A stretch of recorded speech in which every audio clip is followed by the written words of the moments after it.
मित्रांनो, तुमच्यासोबत कधी असं झालंय का हो की तुमच्यावर अन्याय झालाय आणि तो अन्याय झाला म्हणून तुम्ही जवळील पोलीस स्टेशनमध्ये गेला. जो तुमच्यावर अन्याय झाला तो तुम्ही तिथे सर्व सांगितलं, पण सांगितल्यानंतर तुम्हाला तिथे काहीच रिस्पॉन्स मिळाला नाही. उलट तुम्हाला तिथून दमदाटी देऊन माघारी पाठवण्याचा प्रयत्न केला जातो. अशी घटना ही बरीच ठिकाणी घडत असते.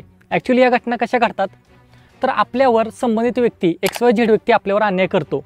मग ते आपले चुलते मालते असतील, बांधवांना भांडणं असतील किंवा मित्रांची भांडणं असतील, ते आपल्याला टॉर्चर करतात.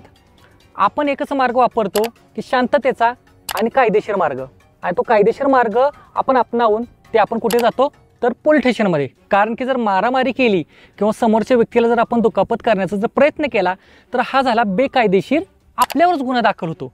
म्हणून त्यापेक्षा आपण काय करतो, जे साधी सरळ मार्गे चालणारे जे व्यक्ती असतात हे काय करतात, आपलं काय नको कायद्यानं काय होईल ते आपण बघूया म्हणून आपण पोलीस स्टेशनमध्ये जातो.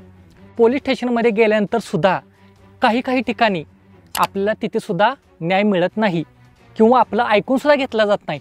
मग आपण एवढं त्रस्त होतो, एवढी आपली मनस्थिती खराब होते की म्हणजे बाहेरचे लोक मला त्रास देत आहेत म्हणून मी शांततेचा मार्ग, मी पोलीस स्टेशन, मी कायद्याचा मार्ग वापरला, पण इथे सुद्धा मला न्याय मिळत नाहीये. मग आपण काय करतो, मोबाईल ओपन करतो आणि मोबाईल ओपन करून ये है मेरी आयु सावित्री सिंह, यहाँ बैठी हुई है. कल से दौड़ाए जा रहे हैं कि आयु नहीं है, आपकी अधिकारी नहीं है. ये मैडम को देखो जरा, ये मैडम को देखो कहाँ गए ये बैठी हुई है यहाँ पे. अरे ये आपके पास कोई अधिकार नहीं है. अधिकार है, हाथ लगा के देखो, आप हाथ तो लगा के देखो, हाथ तो लगाइए, बदतमीजी कर रही है, हाथ लगाइए. 48 आवर्स होते हैं, वेट किया है पूरा. कल आई हूँ मैं, आओ हाथ लगाओ. वीडियो बना रही हो, बात करो. वीडियो बना रही हो, क्यों नहीं वीडियो बनाओ? 48 आवर्स से ऊपर हो चुका, मेडिकल कराया. तुम बनाओ वीडियो. हाँ बनाओ सारे वीडियो बनाओ. 48 आवर्स हो चुके हैं और मेरा मेडिकल अभी तक नहीं हुआ है. क्यों नहीं करो? करो आके. मैं आके कराऊं?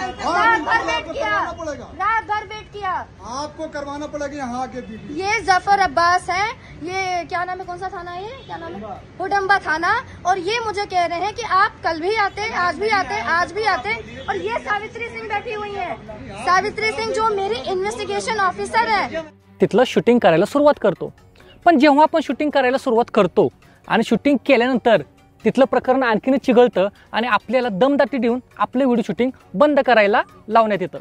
जेव्हा आपण शूटिंग ते बंद करत नाही तेव्हा तिथून पुढे भरपूर काही गोष्टी घडत असतात. ते काही तुम्हाला सांगायची गरज नाही आहे. ज्यांच्यासोबत या घटना घडली असतील त्यांना चांगल्या प्रकारे माहीत आहे.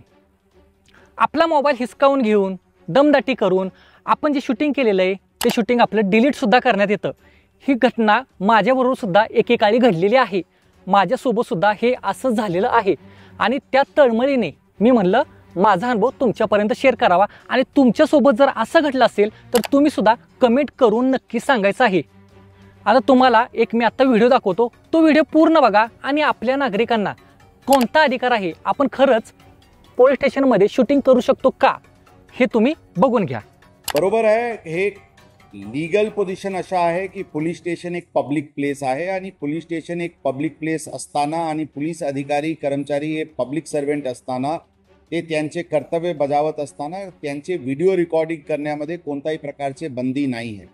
पारदर्शकपण आणण्याच्या दृष्टिकोनातून ज्यांना पोलिसांचे व्हिडिओ रेकॉर्डिंग करायचे ते करू शकतात आणि कोणी त्या रेकॉर्डिंग करत आहे म्हणून त्यांच्यावर कारवाई करणे किंवा त्यांच्याशी उद्धटपणे बोलणे अशा करू नका अशी स्पष्ट सूचना यापूर्वी देण्यात आली होती आणि परत ती सूचना पोलिसांना देण्यात आलेली आहे.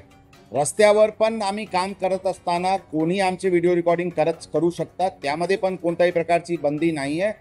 ही पण सूचना सर्व अधिकारी कर्मचारी यांना देण्यात आलेली आहे. फक्त महिला कर्मचारीचे पर्सनल डिग्निटीचे कोणत्याही प्रकारचे त्यांच्यावर आक्षेप येऊ नये एवढेच एक काळजी घ्यावा लागते. त्याचे व्यतिरिक्त आम्ही सर्व पब्लिक सर्वंट आहे, पब्लिक ऑफिसमध्ये बसत असताना किंवा पोलीस स्टेशनमध्ये काम करत असताना किंवा रस्त्यावर ड्युटी करत असताना कोणाचेही व्हिडिओ रेकॉर्डिंग करायची पूर्ण अधिकार आहे आणि ते व्हिडिओ रेकॉर्डिंग करू शकतात. त्यामध्ये आमचे अधिकारी कर्मचारी करून कोणत्याही प्रकारचे त्यांना अडचण आणण्याची काही प्रयोजन असायला नाही पाहिजे अशी स्पष्ट सूचना आम्ही आमच्या अधिकारी कर्मचाऱ्यांना दिलेली आहे. बघितलं, हा आहे आपला कायदा, जो बऱ्याच जणांना माहिती नाही आहे. आणि ज्यांना माहिती नाही आहे ते मग यामध्ये अजून अजून खचत जातात आणि त्याच्यानंतर आपल्याला बाहेर पण न्याय मिळत नाही आहे, कायदेशीर पण न्याय मिळत नाही आहे. त्यावेळेस माणूस मग एकमेकाला मारण्याचा किंवा मग पेपरमध्ये क्राईममध्ये घटना येतात. पुतण्याने चुलत्याला मारलं, चुलत्याने पुतण्याला मारलं किंवा मित्राने मित्राला मारून टाकलं, खलास केलं, असल्या गोष्टी आपल्याला पेपरमध्ये, आपल्याला न्यूज चॅनलमध्ये आपल्याला बघायला मिळतात. तर ही गोष्ट तुम्हाला माहीत होती का? आणि तुम्ही सुद्धा जर अशा कोणत्या जर प्रॉब्लेममध्ये जर अडकणार असाल तर ही गोष्ट तुम्ही नेहमी लक्षात ठेवा. आणि आपल्या मानवाला कोणते मानवी अधिकार आहेत याचं सुद्धा तुम्ही जरा वाचन करायला हवं आहे. आता जसं की बघा, आपलं जे एक संघ आहे माहिती अधिकार महासंघ, त्यामध्ये हे असले कायदेविषयक सर्व गोष्टी सांगितले जातात आणि त्याचा सुद्धा मी एक भाग आहे. त्याच्यामुळे या अशा बऱ्याचशा गोष्टी या मला पण माहिती आहेत. तुम्हाला पण कधी काय मदत पडली, काय झालं, बिनधास्तपणे कमेंट करा, विचारू शकता. फक्त एवढंच आहे की भरपूर असे पोलीस स्टेशन आहेत की तिथे आपल्याला खरोखर न्याय मिळतो. खरंच देव माणसाप्रमाणे तिथले पोलीस आहेत, तिथले साहेब आहेत. पण काहीच ठिकाणी बघा, हाताची बोटे सारखी नसतात, पण काहीच ठिकाणी अशा प्रकारे आपल्याला अन्याय बघायला मिळतो. आणि हा जर अन्याय तुमच्यासोबत जर घडला असेल तर कमेंट करायला घाबरू नका. नक्की कमेंट करून तुमचं मत नोंदवा, कारण की अशा घटना माझ्यासोबत सुद्धा भरपूर झालेल्या आहेत. त्या जर घटना मी आता सांगायचं म्हणलं तर हा व्हिडिओ खूप मोठा होणार आहे. अशा घटना आहेत की म्हणजे प्रत्येक व्यक्तीला स्वतःच्या मोबाईलमध्ये किंवा स्वतःजवळ आपल्याला कॅमेरा चालू ठेवावा लागणार आहे. एवढ्या अशा खतरनाक घटना घडलेल्या आहेत आमच्यासोबत. तर त्याच्यामुळे हा व्हिडिओ तुम्हाला कसा वाटला ते कमेंट करून नक्की सांगा. आणि असाच व्हिडिओ पाहण्यासाठी किंवा अशीच माहिती बघण्यासाठी आपल्या चॅनल लगेच तुम्ही सबस्क्राईब करा.